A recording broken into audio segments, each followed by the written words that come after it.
horror fans have this problem, or maybe you've run into a similar situation. You're talking with somebody about movies, and then they ask you, what's the scariest movie you've ever seen? The issue I have with answering this question is my answer is never a horror picture. I'd be much more likely to cite a movie like John Q or Marley and Me. Hell, even Rudy can throw me into a fit of tears. I can't process real-life feelings when it comes to movies. That's why I've always gravitated towards horror. It's escapism. Regardless of how enthralled I become with the story, at all times while watching, I'm fully aware that it's fiction. So the scariest movie ever can be a tough question to answer, but it goes further than that. Horror movies can also be funny, sad, romantic, dramatic. Each genre is like a string on a guitar, and rarely do movies stick with one string to find all their notes. So this also makes the what's your favorite comedy an even tougher question to answer. Some of the funniest movies to ever grace the silver screen are horror flicks, and that's usually where I seek when I'm looking for a good laugh. The film we're discussing today is one of my favorite feel-good comedy horrors, but most importantly a sequel. That movie is Tobe Hooper's 1986 cult classic, Texas Chainsaw Massacre 2. There are no pretensions needed for this tongue-in-cheek slasher, just an easily digestible, good old-fashioned fun time, so leave all your elevations at the door. You won't need them here. I hope all of you are excited just like I am for this one, because we're about to bring it down. Here is our take on the Texas Chainsaw Massacre 2.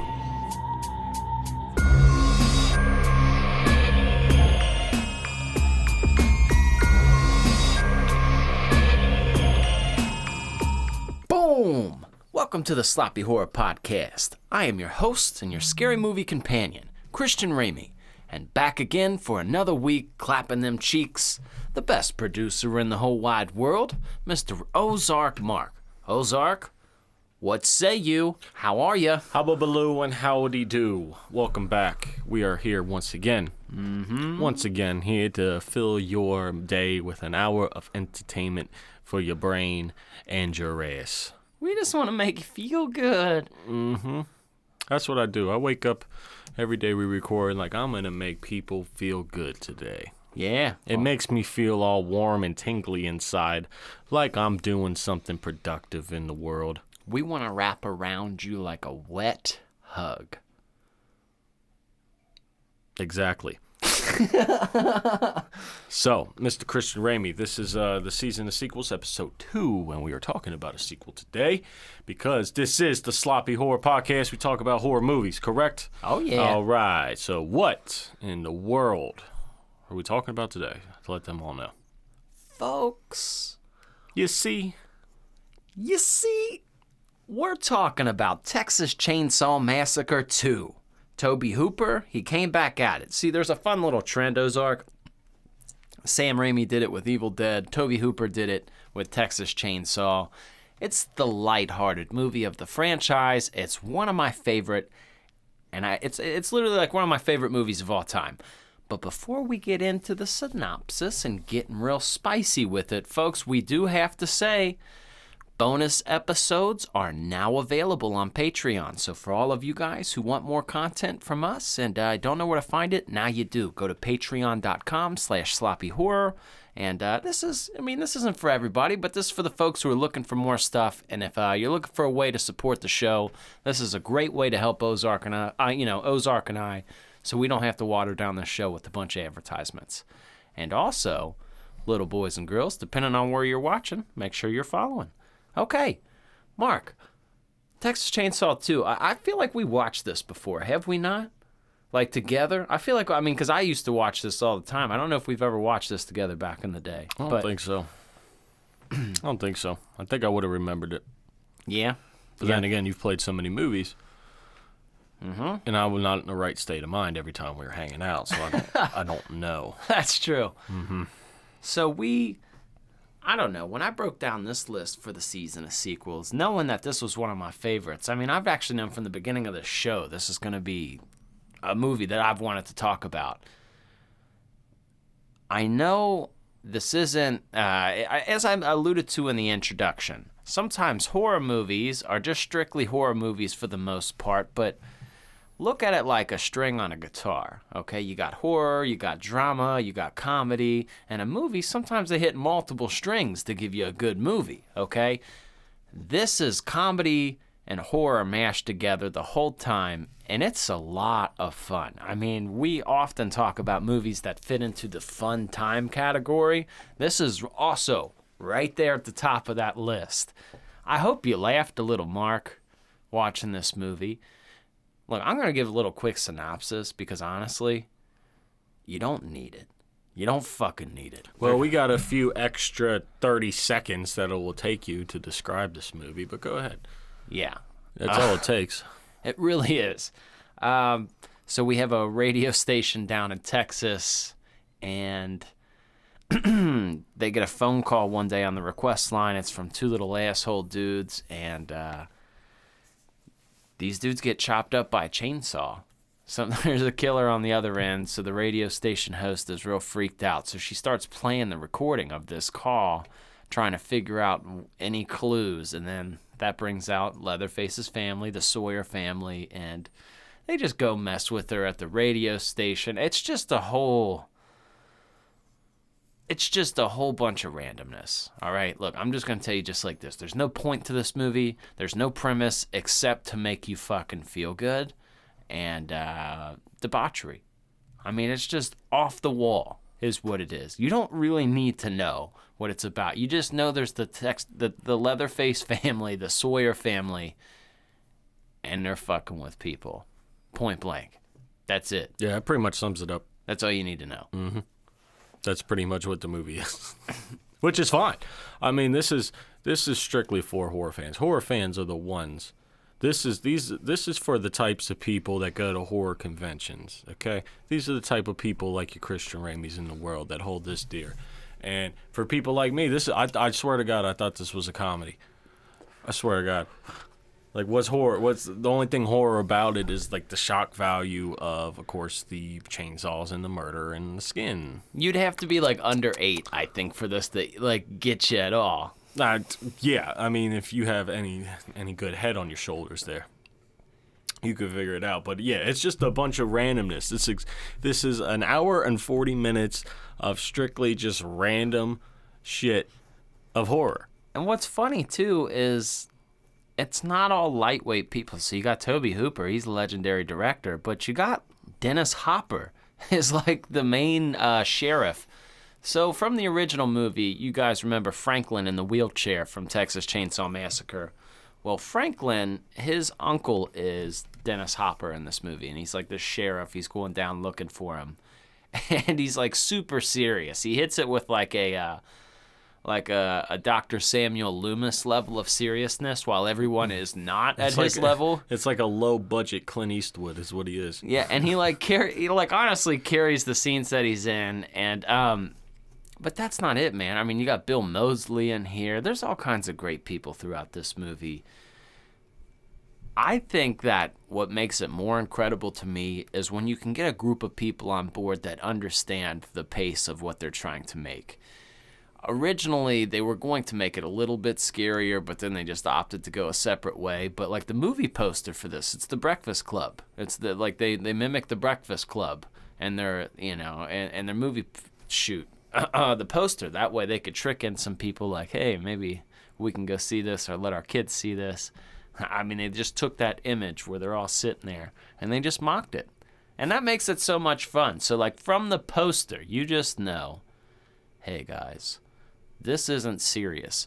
And if you're going in with a serious mindset, you're probably not going to like it. If you're looking for like an elevated A24 picture, not it. No, you ain't gonna. If you're going into that mindset with this movie, you ain't gonna get past the first 10 minutes of it. Nope, not at all. But if you're into some great effects, some fucking funny one-liners, and just, I love the way they paired the music in this. It was kind of like 80s Southern rock, like 80s Southern pop rock that they just thrown into some of these scenes, and it like they don't match it always. Like, the energy doesn't always match it, but it's fun. Mm-hmm. It adds a different kind of, I don't know. It's like a double-edged sword kind of deal. It's a lot of fun. And honestly, I'm telling you, anytime I'm having a bad day, This one I could pop in there, and it's just impossible for me not to laugh. Yeah, it's strange because you would think after seeing the first one and how revolutionary that was and how they filmed it to make it look like it actually happened there. Like the first Texas Chainsaw Massacre in the 70s scared a lot of people. Yeah, it's like a documentary. Yeah, there wasn't much to it. I mean, this is just complete opposite direction. Like, they tried to put the sequel together with Hopper, Lefty finding, guy in a wheelchair, and they tried to tie it together a little bit, but it's just completely out of left field of what you would expect. If you watch these back to back, you'd be like, they're both completely different. Yes, 100%. The two jackass dudes at the beginning that got one dude got sawed in half, and that's a great practical effect. I love that kill because it's clearly not real, but it's fun. You're just like, yeah. He's like bleeding out the head, and he's like shaking around because these people are so annoying. You want them to die within 10 seconds of seeing them. Mm-hmm. They're playing chicken on the road with the. That's how they end up getting killed, because they find the Sawyer family's truck, and they were like playing chicken on the road, thinking it was their town. Like, fuck you, what are you going to do? So they came back and met them later on this bridge. Tell me that bridge didn't seem like the longest bridge ever. It did, and they blocked them out of the way. Like they tried to block the entrance, and this douchebag dude says the funniest thing. He's like, "Get out of the way, big fucker!" I don't know why that's so funny to me. Big fucker! You big fucker. Some of those one-liners are so good. But what? So here's what happens. They get past the truck, and the truck is facing the cars are facing opposite directions. So as the car makes its way onto the bridge, the truck starts to reverse with the car, keeping up. And then Leatherface pops out of the top of the truck, and he's got, He does his dance. I feel like that's the go-to dance when a white person doesn't know what to do and they're fucked up. They just go... The Leatherface dance. It always works. It does. But why didn't he hit the fucking brakes, Mark? Why didn't he just pump the brakes? That would have changed. You would have fixed the whole altercation. You could have just hit the brakes. Because, Christian Ramey, this movie follows the exact trends of what makes a horror movie a horror movie. It's stupid people making stupid, radical decisions, and that's what makes the horror. Exactly. Okay? So you're going to get this throughout this entire movie. Why would this person do this? Why would this person do that? Why are you doing that? Because they're stupid horror movie characters. That's what you want. That's what makes the whole movie. That's what made this stretch on for an hour and 40 minutes, which is perfect, by the way. An hour and 40 minutes, great length for a horror movie. Perfect. I agree. It's less than 2 hours. You get in, you get out, you get everything you need. It shows your age, or this movie shows its age a little too, because these guys are calling the radio request line from their car cell phone, but since they're having an altercation with the Leatherface family, they're not able to hang up, and so the DJ's like, you gotta hang up. Stretch is like, you gotta hang up. Nowadays you could just disconnect the line and it's just over. I know, why don't they just JD, her engineer guy that's in LG. LG. What'd I say? JD. LG. Yeah, LG. Okay, that's what I said. Sorry. LG. It is a weird one. You don't ever hear LG combined. I love how he's just sitting there touching everything like he's doing something they gotta hang up. I'm trying, darling. I love LG. How can you not just unplug the phone line? Hey, real quick. How did you not? See, another reason why it's a horror movie, okay? Let me give you a little... You know what's real fucked up? I'm sorry for cussing. I'm sorry for cursing. For the baby ears. You know what's real messed up out there, Mark? You know the guy who played LG? Mm-hmm. He's an actor named Lou Perryman. Okay. And Lou was murdered a few years ago with an axe. Oh, yes. Yeah, that is horrible. I remember you telling me about that. Yeah, and it's not like I'm trying to shine light on it, because some people are so lame for attention grabby, Lou, they would try to frame it he was attacked by an axe with a man. I'm not trying to do some true crime shit right now. I'm just stating that's what happened to the man, and it's it's really horrible because honestly he's he may be my favorite character in the movie. I love Chop Top, obviously, but like when LG's making, like when Stretch finds him at the restaurant and he's like making a French fry house, I love that energy. I love that energy. Like my man's making a French fry house, like a house out of fries. Like, what'd you do today? I made a house full of fries. Like, that's so impressive. He like just has an apathy towards everything. He just doesn't give a shit. He's like, come on, darling. But he gets messed up, man. He gets messed up because what happens after that little altercation, that phone call goes down, they have a recording of these people being murdered and hearing a chainsaw in the background. So Stretch starts playing that over the air, and people aren't liking it. Callers are calling in like, yo, what is that? That's horrible. Don't do that. Well, then all of a sudden, late night, Stretch is the only one there. She's closing up the radio shop, and then in comes Chop Top, played by legendary Bill Moseley. Such a great character. He comes in, and he looks like a 60s beatnik, kind of like weird fucking guy. And he's holding a clothes hanger, and he's heating up this clothes hanger with a lighter, the end of it, and he's scratching the top of his scalp underneath this. Clearly, it's a wig, okay? But he has a plate in his head, and he like scratches the skin around it and peels it and eats it. It's just such an original character. But this is also one of the funniest exchanges ever in cinema. When he comes in and she says, who are you? And he's like, I'd like to buy some radio ad time. And he says, or how about one of those special requests? How about Iron Butterfly? You know, and he's looking so fucking freaky. And she's like, all right, I'll give you a tour of the office. Here's the lamp. Okay, lamp. Mr. Shark. Mr. Shark. Like the whole thing is so funny. And at first it seems lighthearted. It seems lighthearted at first. Then all of a sudden, Leatherface bursts in. And he gets LG, you know, because LG comes back because he forgot something, and then he gets caught up in the mix, and Chop Top just fucks up LG, like hitting him in the head with a hammer, saying all kinds of fun one-liners, just messing him up. Did you notice something that they did with LG versus the first Texas Chainsaw?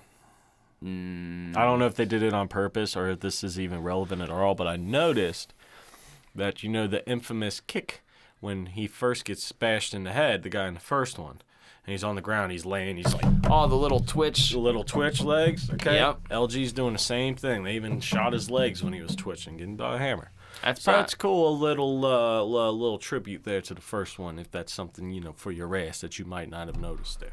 I like that a lot. Thank you. And then later, I want to say that was Tom Savini that did the work on LG's body. It looks super sweet later because LG isn't actually dead there. Like Stretch finds him later at Leatherface's house, like in the basement, and he's like literally skinned alive. And Leatherface puts his face on her and puts his hat on her and starts dancing with her. And it's the weirdest, funniest scene you've ever seen, but it's so twisted, man. It's something you just can't forget. Like, especially being skinned and looking at the person that you like wearing your face. Like, that's so bizarre. And the makeup work looks so good, man. You saw like the muscles underneath him and stuff. He looked so good. It does. He did look good. I mean, the special effects in this one, yeah, he's still top notch. You know, top notch for that era. Especially like just their area, their house. Like the amount of time they had to put all that stuff in there. You got Christmas lights and lamps. It looks like somebody just went to a storage unit and just put it all in there. Especially like the series of caves and tunnels they had like underneath their house. Pipes. Yeah. All kinds of stuff. It was definitely very intricate. I like that, man. Yeah. Now, it was definitely an over-the-top layer compared to just like a house in a basement like they had before. Yeah, and it's like, seriously, scene for scene, you're laughing. Scene for scene, you're laughing. Because they bring the grandpa back from the first one. He's like pretty much like the only returning character is not the grandpa, Drayton, swear. So not the grandpa, like the uncle dude, the dude that made the chili. He's at the chili. He must have been one of them hard-shell peppercorns. That guy. Yeah. You fudge packers! Like, he's yelling at everybody. He is animated as hell. He is. That guy's a lot of fun. He died, but in real life, Jim Sedow, I think was his name. Yeah, Jim Sedow. Sedow. I like in this movie how, because Dennis Hopper's character, Lefty, he's coming for revenge. So, like, this whole time, he's, like, plotting and planning. And he goes to this chainsaw store. And this is also one of the funniest scenes in the whole entire movie. And he goes in, and there's this, like, hillbilly hick guy that's on the phone. And immediately, Dennis Hopper walks in, and he just lays down, like, a couple hundreds on the table. And he just starts picking up chainsaws off the wall. And he starts doing, like, weird maneuvers with them to see if he could fight with them. And he has 2 of them. And the guy comes over, gets off the phone, notices the money, and he's like, what can I help you with? And Dennis Hopper takes these damn chainsaws outside, and he does this, like, they have a giant log out there that you can test your shit on. He goes out there, he starts going ape shit, and this dude's like, he's getting all excited. But it's so weird. There's a funny part in it, like, because later when Dennis comes in and he starts to fight the family, he gets Drayton Sawyer right in the ass with the chainsaw, just like, and he's like, oh! He goes under the table and starts spinning around. Like, what movie have you seen somebody chainsaw somebody's ass? What movie have you seen somebody have 2 chainsaw holsters on their hip?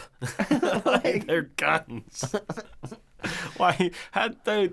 That must have been heavy as shit. Like, you know how heavy one chainsaw is? Dude had like 4 of them.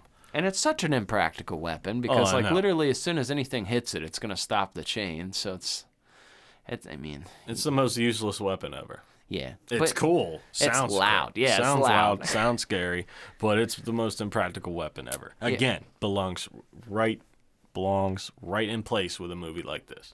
It does. One that got me, like, I'm not going to go deep into it, but, like, even you remember in the 2003 remake when the dude was running through the laundry and Leatherface was running the opposite way and it cut off his leg? That was one where I was like, that might actually happen. That's a way, like, that one was real to me. Yeah. I mean, if you're going full speed with a sharp chainsaw, you get someone's leg real quick. He's running the opposite way. Yeah. Yep. That velocity, that goes back to, like, your velocity times this velocity, right. You know, like pi r squared and the wind resistance or whatever the hell's going on, it will happen. Yeah, you just knew, like, fuck. But this movie has no Texas Chainsaw 2. The rules of science are off here. You don't need them. That's not what this movie's about. Forget anything that you would forget anything practical, because it's not practical. Nothing practical is in this. And Drayton wins the state chili contest, serving his chili, which obviously has human meat in it, which is a lot of fun too. It just makes it funnier. Yeah. they're winning chili contests and shit like with human chili. Like, that's just a nice little dose of fun for you. Oh yeah. Absolutely. It's doses of fun. That's stuff you need. Double dose of fun. Stuff you didn't know. What do you know here? But that's not time for that yet. We still got a little bit before. They're not here yet. Where are they? I don't know where the hell they're at. All right. Mark. Yes.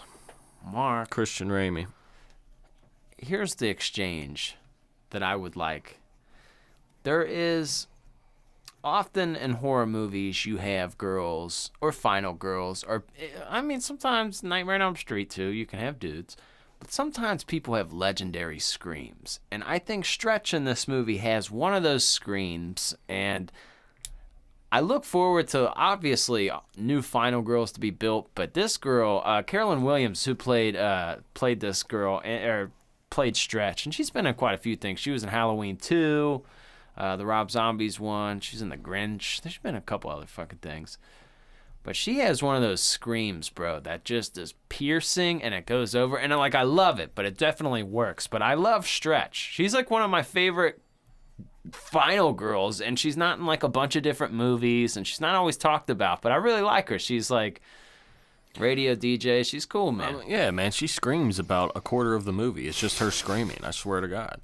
Like, especially when they first in the radio station, Leatherface busts in. As soon as he busts in through that wall, because they have, like, a steel door, and he gets sick of it, so he just busts through the wall and he does his little dance and she just goes into the corner and straight screams for like 5 minutes as he's cutting a tub of ice.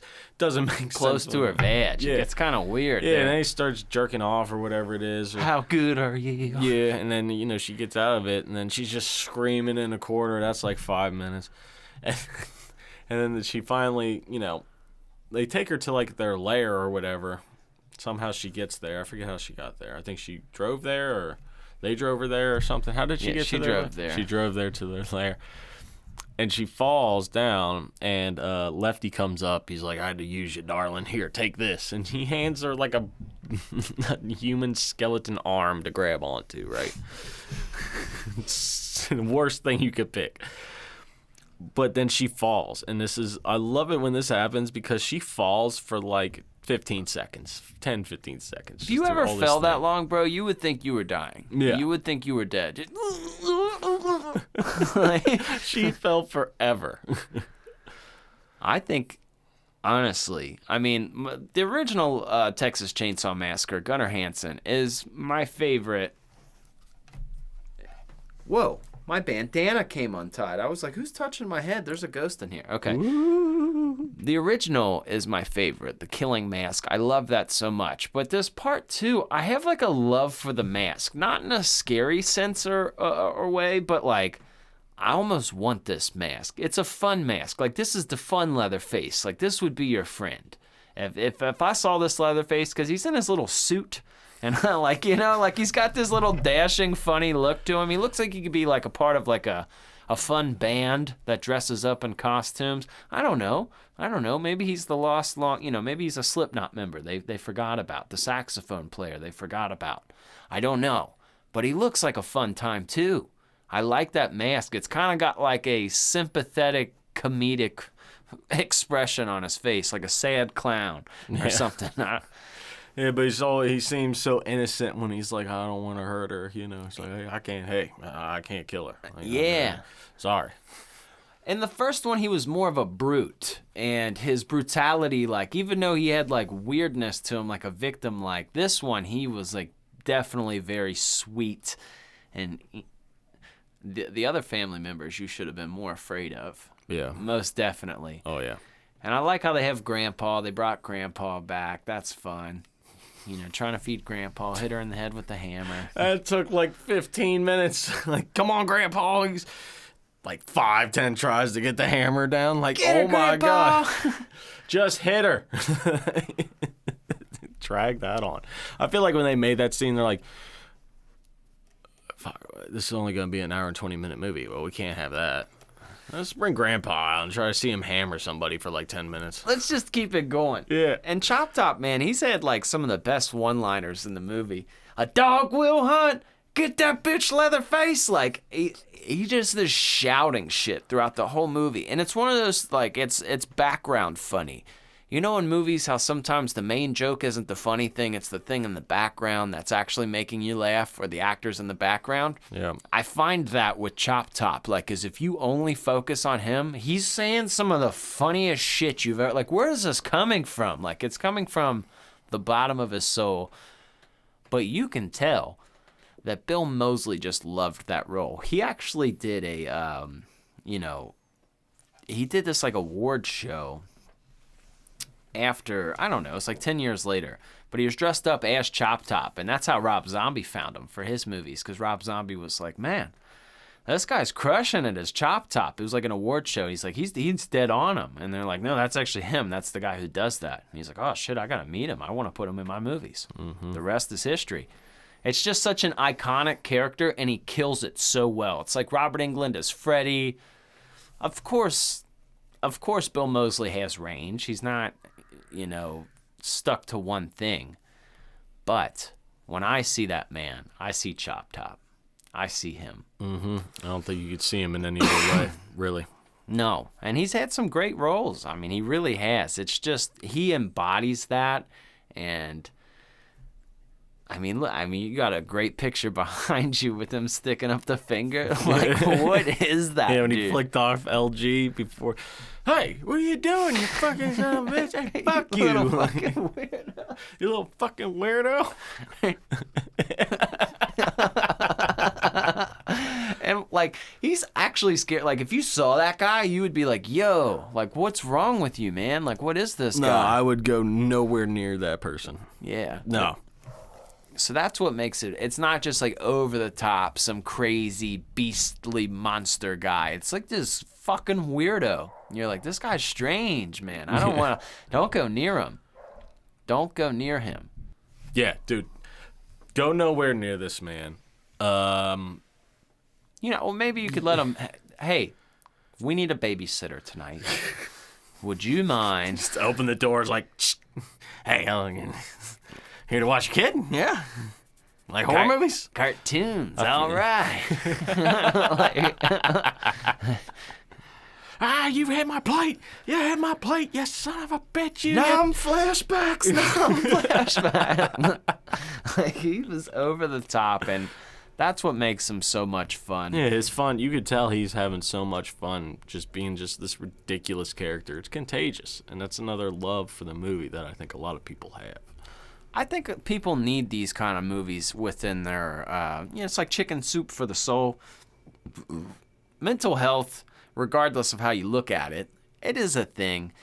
And sometimes, we talk about this often. I don't really like super depressing shit. I'm not going to go watch Marley and Me. Like, I'm not going to watch that movie. Why would you want to watch a movie where your dog's dying? Like, I'm not watching that. I want to watch something like this sometimes, and you need a couple of these. No, dude, I'll tell you right now, any movie that has a dog in it that seems like a warm-hearted movie that's not like a family comedy, don't watch that movie. Yeah. Don't watch that movie. Because there's going to be a scene where the dog dies. Okay? It's in every goddamn heartfelt dog movie. Don't I do Am it. Legend us. We don't need those kind of flicks, and that's okay if you do like that kind of stuff. Just me personally, I'm telling you, if I'm having a shit day, Texas Chainsaw 2 is the kind of energy I want, and it makes me happy because, movies aren't easy to make. They take, this show is nowhere near to what that movie was to make, and this is hard to make, so I like that everyone could stay serious enough about not being serious to make the movie. It's like, hey, man, we gotta fucking have some fun here. Every day we're gonna give it our best. Hey, we're gonna cover you in blood, and we're gonna do. And everybody was just with it. And sometimes you find sets that get people rub different ways. You know, it's hard to make a horror movie in the sense because you're not. This isn't some like, hey, this is The Revenant, so you're gonna get attacked by a bear, but you're gonna win an Oscar. It's not the case. You're like, hey, Art the Clown's gonna saw you in half, and that's that. So people are gonna see it on Netflix. You're like, okay. All right. Okay. So we're going to hang you upside down for like 7 hours. Like, all right. All right, well, I guess my big break. Exactly. And I like that people have that opportunity because it really did. It put Bill Moseley on the map. Well, let's take, speaking of opportunity, let's take another opportunity here and tell you some things that you may or may not know. Hey.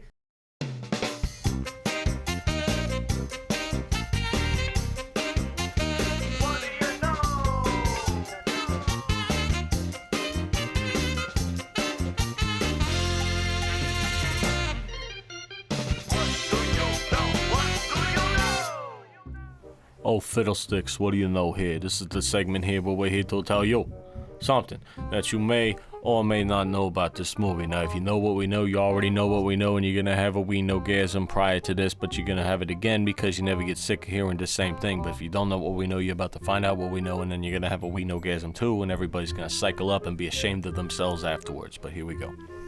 So, I'm going to start off here and tell you something that I may or may not know about this movie. Check this out, right?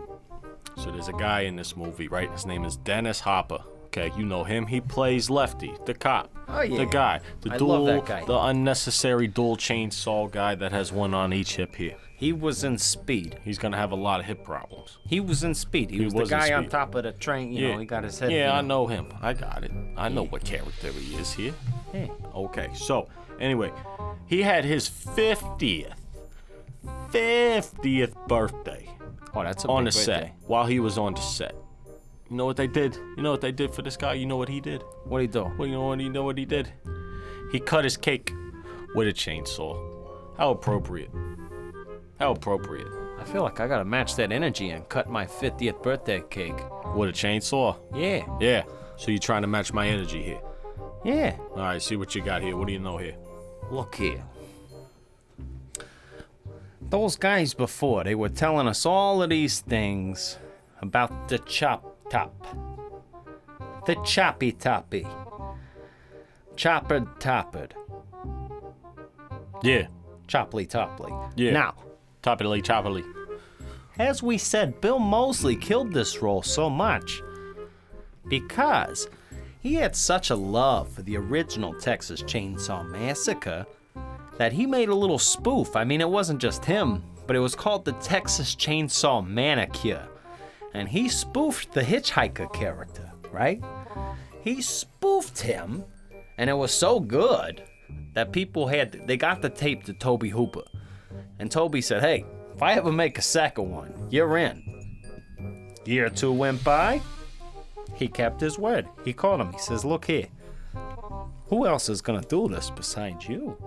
You've got the role, kid. You've got it. So that's nice, you know. Follow your dreams, kids. Maybe a little joke, a little spoof can set up your whole career. It's like a viral video. Yeah. Back in 1986.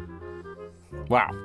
See, I didn't So know much fun. That's a pretty crazy way to get a part here. Wow. That is. You that never is. know. Yeah, see, that just goes to show you never know what your actions are gonna bring upon yourself. So That's you right. know, shoot for the stars, kids. You know, there's no limitations. Although there are limitations because half of y'all suck. But that's fine. We need people that suck in the world. Shoot for the moon, because even if you fall short, you're still amongst the stars.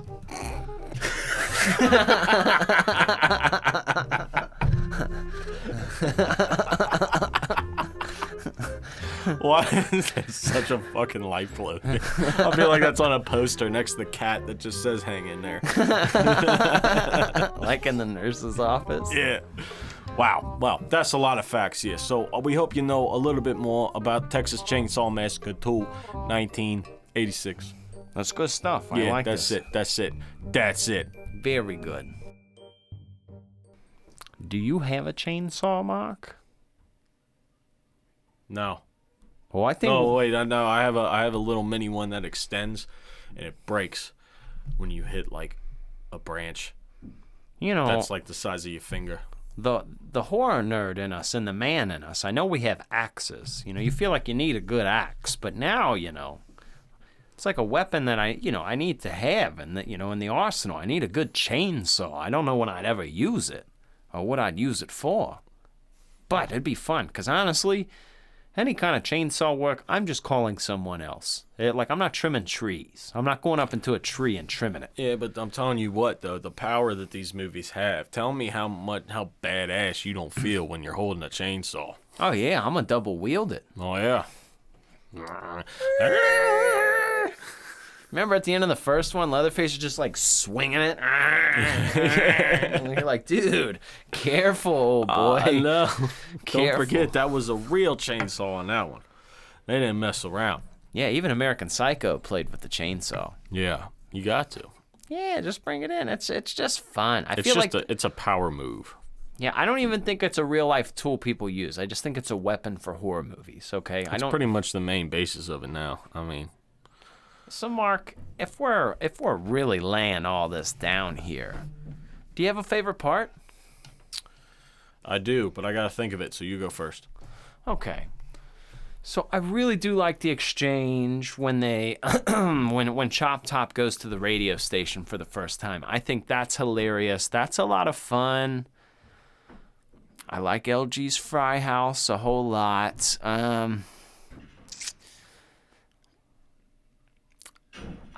If I really had to say, it's the exchange at the end. It's the fight. It's the fight between Lefty and like when Lefty finally makes his way in there and starts whooping ass. That's what I really enjoy. I find that so much fun, just because it's the epic showdown between everybody.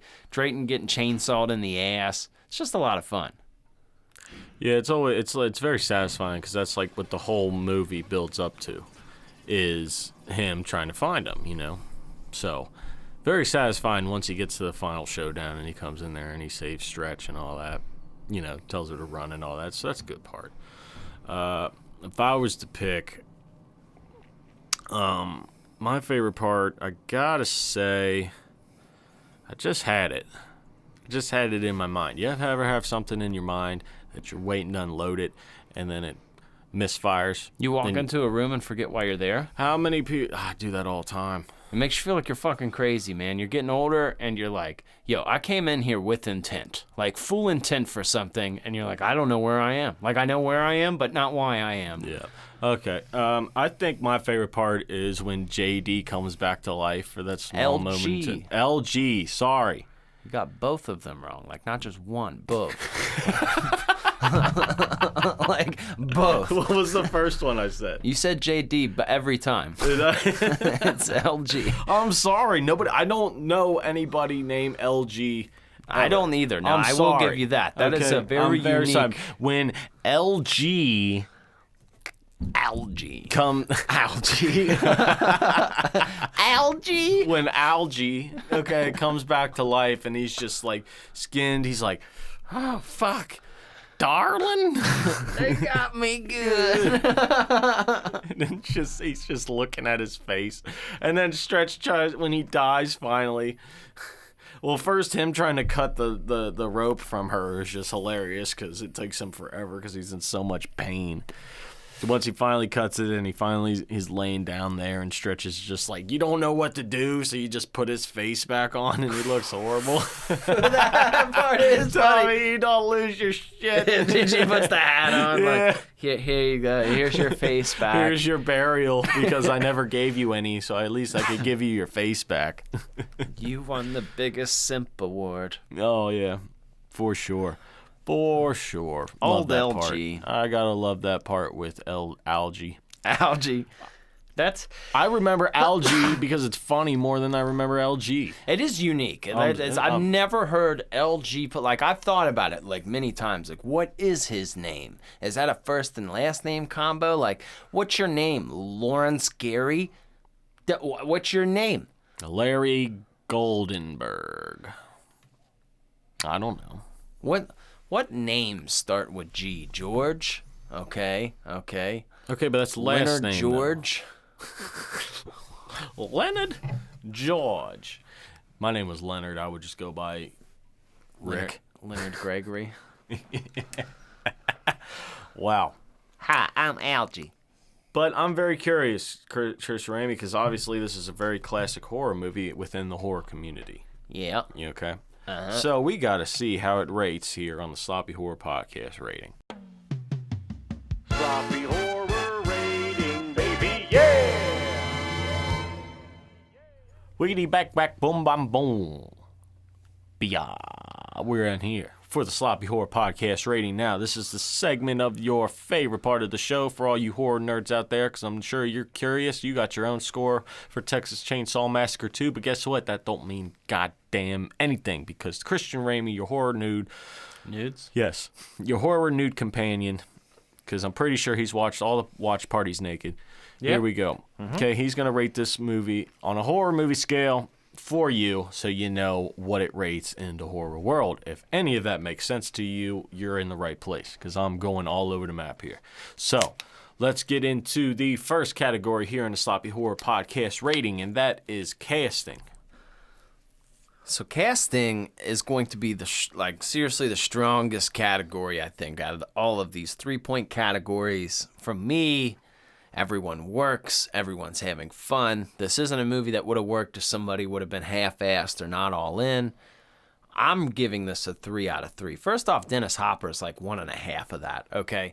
Lou Perryman as LG crushes it. Carolyn Williams as Stretch crushes it. Bill Moseley as Chop Top crushes it. All across the board, everybody's great. I love Drayton Sawyer. Like, they're all great. They are 100% who they are. Like, nobody's faking, like, oh, there's an actor portraying. Nah, they're all those people to me. Like, they are that people to me. And it's got to be a 3 out of 3 because the rest of these categories aren't going to be great for this movie. And this is the strongest one, and I feel confident with a 3. I really do. There's not one person that I would change. Well, your confidence is contagious, These people are who they are. That's the quote for there, so remember that. So that is 3 out of 10 so far here after the first category. Let's go on to the second category here in the Sloppy Horror Podcast rating, and that is kills. So there's some fun to this. Okay, we got a couple kills. Nothing crazy over the top. We got the 2 guys at the beginning, right? You know, the guys getting their head chopped off. Mm-hmm. We've got LG. Algie. Gets it. Algie gets it. Dennis Hopper gets it too, but like that's because the whole house falls on him, right? Yeah, that's a little grenade, so you can count almost, you know. So there isn't a whole wide array of people getting killed. LG is the grossest extent of murder, and he looks nasty and pretty good, so it's a good kill. I mean, it shows him like really beating him up, but there's comedy to it.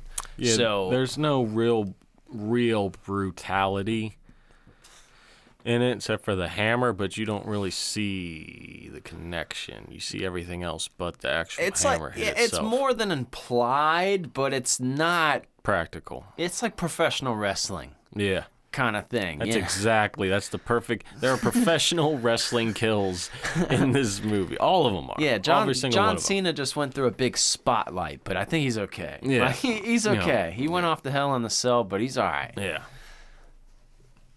So I'm thinking I'm gonna give this a solid 1. A solid 1. A solid 1 on kills.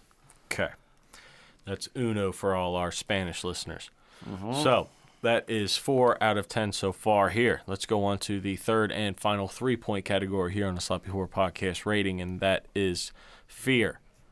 Since it's titled Fear, this is a comedy horror movie, and I mean I would say it goes comedy first, horror second, and this is a 0. Now if this was a creepy meter, I'd give it a 1. 1.5, because there's some creep there. There's some weird like, that's weird. That's some strange shit I've never seen before. I wouldn't have compiled that in my haunted house. So it's got some originality to it, 100%. But this isn't the creepy meter. This isn't the cinematography meter. This is the fear meter. Does this movie sit with you in a scary way while you're watching or after you leave? And I just got to be honest and say no, it doesn't. It's fun. It's comedy. Yeah. So it's not going to... I don't think anybody that even scares easy would be scared of this movie. At least from adult aspect. Kids a whole different thing, because kids' imaginations are all the way out in left field and they ain't coming back for a while. But Agreed. So you're going to give it a 0. Is that Yes. your final answer? Okay. So that is still 4 out of 10. Let's go into the final 1-point category here, and that is, do we both fuck with this movie? So I'm in. Christian Ramey, he's in, obviously. I think that was very clear. I'll fuck with it too. It was fun. It was a fun little movie, fun little time, fun little hour and 45 minutes. Kill your time, make yourself feel better if you're one of those people, and it will. There's a lot of even though it's not a cinematic piece of artwork. Okay, it's a great piece of an hour and 40 minutes that will just lift your spirits up. And there's a lot of people that invested a lot of time in this to give you that feeling. So I think if you go in here with the right way, you're going to like it. And if you haven't, say, like, I mean, because I imagine, I know there's some of you guys that listen to our show that aren't all the way horror nerds or haven't seen everything. In order to earn some stripes in your horror, your horror rankings here, Texas Chainsaw 2 is definitely one you need to get under your belt if you want to be in some conversations, because you'll definitely hear this movie brought up a lot, and it's not just me. I mean, this definitely is a cult film. This is definition of cult film. There are people who could watch this on mute and say it word for word. It's just one of those movies. It's a comfort movie, as strange as it sounds. Mm-hmm. But all in all, just to cycle back, that is 5 out of 10 total for Texas Chainsaw Massacre 2, 1986. Now, you might be like, that's not a scary movie. If it's 5 out of 10, it's really not.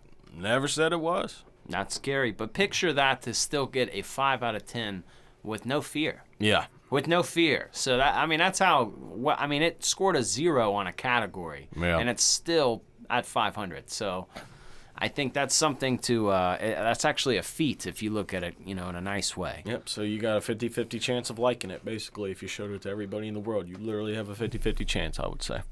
I do based too. on that score. I do too. So that's great. Now you know. All about it. I'm glad we got that under our belt. Yeah, there's a lot of things under my belt.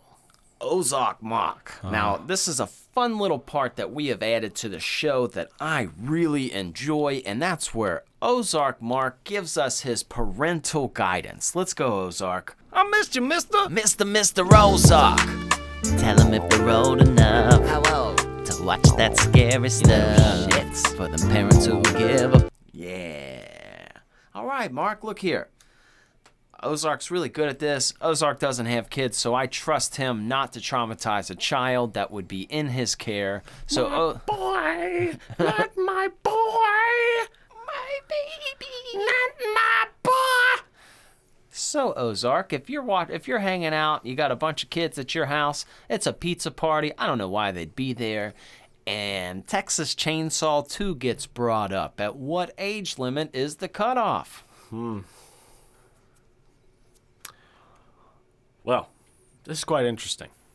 Uh-huh. This is very interesting because there's a very fine line I see in a film like this, okay? So you can obviously go a lot younger than you would think you would go for a Texas Chainsaw Massacre movie. When you hear that title, you don't think it's a children's movie. Like, their children should be nowhere near this. It's for the kids. It's for the kids. But, I mean, there is literally, it scored a 0 on Fear. It's strictly all comedy. There's no intense gore. Like I said, we said there's professional wrestling kills in this if you want to categorize them in some way. Honestly, 10. Yeah, 10. I agree with 10, 100%. 10. Once you hit the double digits, I think your imagination is starting to, settle down a little bit because, I mean, anybody younger than that's got a wild imagination. Anybody under 10 years old comes up to you and talks to you like, where is your head at? Because I have no idea where you are. And if they see something like this, not the actual film themselves is going to mess them up. It's their imagination adding to what they just saw in their head is what's going to mess up a kid, I think, under 10 years old. So I'm just going to go with the 10 years old, the little Diaz's out there. And you're fine. They should be fine. I like Unless your kid's a little pussy, then you might want to be a little bit, you might want to wait. But your child, best, I'm just saying for the general population. And let's be honest, they're for the kids. Kids like scary movies. That's what they like. They like movies like this. So 10 years old, you guys heard it here. That's good stuff, Mark. We've given ratings. We've got facts. We've got parental guidance levels. I mean, Texas Chainsaw 2, we're giving a broad spectrum here. We are. I know.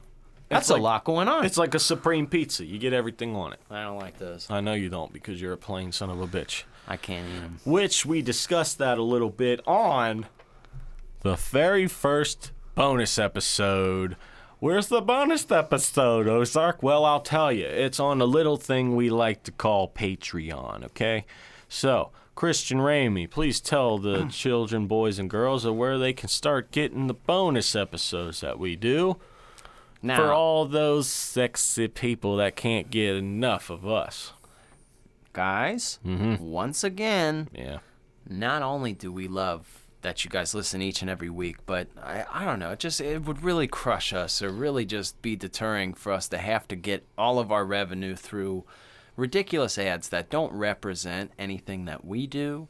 And I like this because it's an opportunity to give content to you guys who are looking for more, and also it's just a great way for us to get support. And if you guys are looking for it, patreon.com/sloppyhorror. There'll be new episodes every Friday, and that's not it. We'll have all kinds of little bonus content on there. Maybe occasionally Ozark will put a song on there so you guys can listen to it, and you only have access to it for a short amount of time. Because that's right, Mark and I used to do music. You don't know what's going on we have all kinds of stuff. And make sure you keep your ear to the track because we're going to keep doing these giveaways like we're doing on TikTok and stuff like that. So hope you guys like that kind of stuff because that's what we're here to do, man.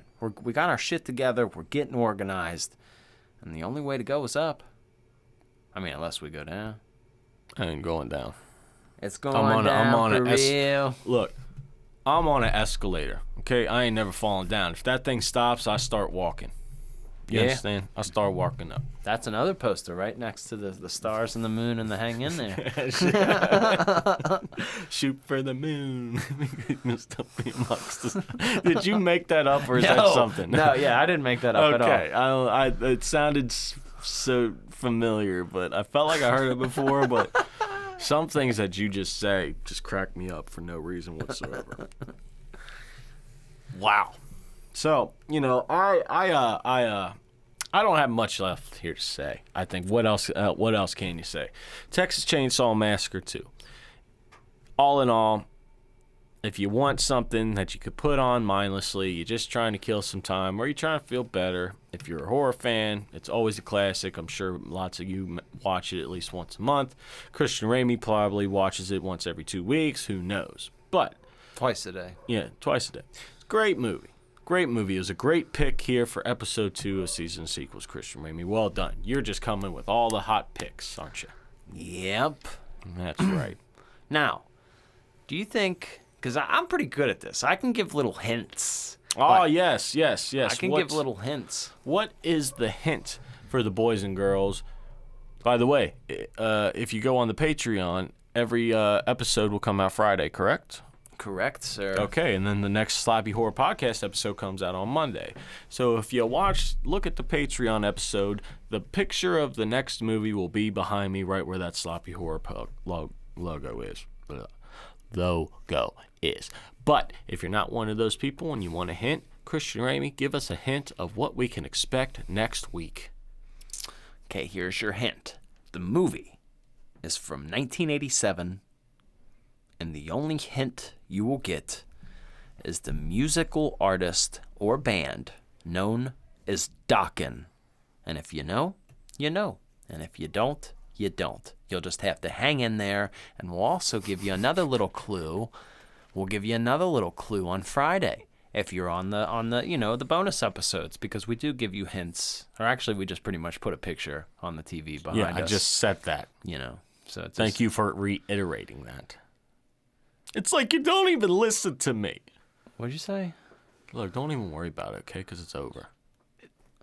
It's not over until it's started, but once it's started, it's all the way You over. can't use that for everything. Stop. You can't go until you stop. That's but once too you deep. stop, you've gone. Okay, well, if you want to know where that origin came from, tune into bonus episode 2, where the title of the episode is probably going to be off. We already talked about that, I think. That was like episode 4. Did we? Mm-hmm. Okay, well, I don't remember what the hell we Mark's talked about. losing his mind. We're in 40-something episodes so far. I don't know what the hell we say. That's crazy. Isn't that weird to think like your loved ones or like just like your people way down the line, they could just like, oh, my Uncle Mark, my great Uncle Mark, I can listen to his shit. He was dumb. So was his friend. But it's still cool that they have the access to do that. Sure. My great-grandchildren could be like, wow, my great-grandpa was a loser,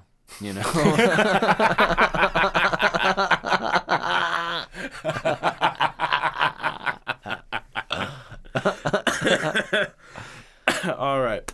Well, boys and girls, another successful episode in the books. I hope you enjoyed it like we enjoyed you. Cha-ching. And we will see you next week, baby.